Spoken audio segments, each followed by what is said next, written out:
This question is for Mr. Tilden, Mr. Childs, and Mr. Lioka. And Mr. Lioka, I'd like for you to answer first, followed by Mr. Tilden and Mr. Childs. With respect to flight pricing data, is there a legal or public interest requirement that requires that flight pricing data be public information that can be displayed or published by anybody, any entity at any time? Or, on the other hand, is flight pricing data proprietary information protected by intellectual property law, which enables the airline to control which entities can display or publish their flight pricing data? Mr. Lioka. Thank you for the question. The airlines are common carriers, and there's a lot of law that says that all the pricing of common carriers is public information. At the same time, airlines should be allowed to operate and to sell their tickets through businesses of their choice. What we at Travelers United have been pushing for years is for the release of all of the pricing data, including airfares and ancillary fees, so that we can then put together a good shopping engine and IT professionals can put together something which allows good comparison shopping. We are not trying to take away the choice of an airline in terms of who they would like to sell their tickets through. But we are trying to find out how we can comparison shop and understand what the final cost of the product's going to be. All right, thank you, Mr. Tilden.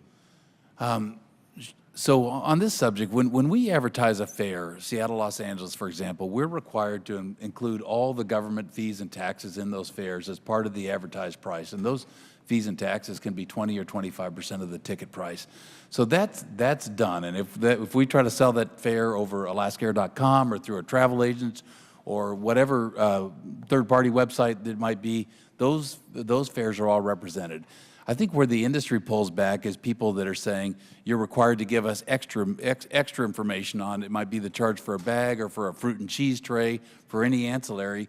And here's the important part of this, is these people all have a business model where they charge the airlines for that. And I think what we say is that that should be a commercial transaction. We should, if it's in our interest to distribute through a travel agency that uses Sabre, then we should go negotiate that transaction with the travel agency that uses Sabre and provide the information. But to be compelled to and then to have to pay the fee to the global distribution service, I guess what we're saying is we don't see the commercial value. We think that we'll actually have lower costs and lower fares for travel, and low fares is something Alaska cares about a lot through lower cost and more direct distribution. All right, thank you, Mr. Tilden. Mr. Childs.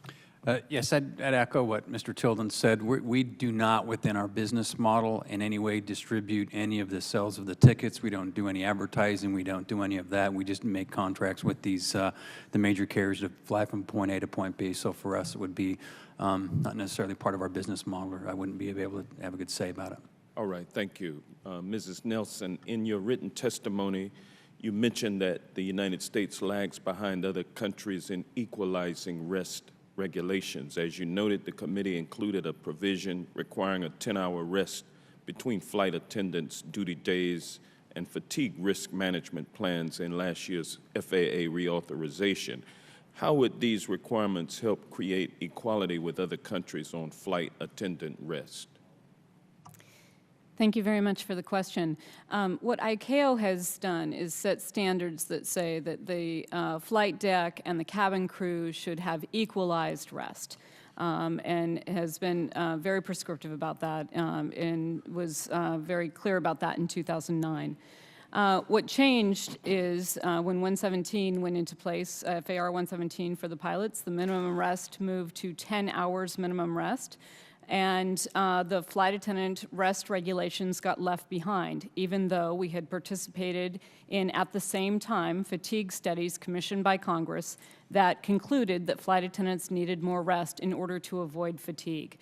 So including the 10 hours minimum rest and a fatigue risk management plan that will help flight attendants identify when they are tired, how to avoid being tired, and how to stay rested longer is critical to ensure that we do not have flight attendants who are serving as aviation's first responders fatigued in our aviation system. It's a critical safety issue, and I want to thank the committee again for making this a top priority. And I also want to note that we have a leader in the industry at the table. Alaska Airlines actually does better than this. So there are some carriers who have negotiated better contracts, but we need to raise the standard across the industry because the 8 hours that are in place today are simply not enough to avoid fatigue. Thank you. Now you're back. Thank you.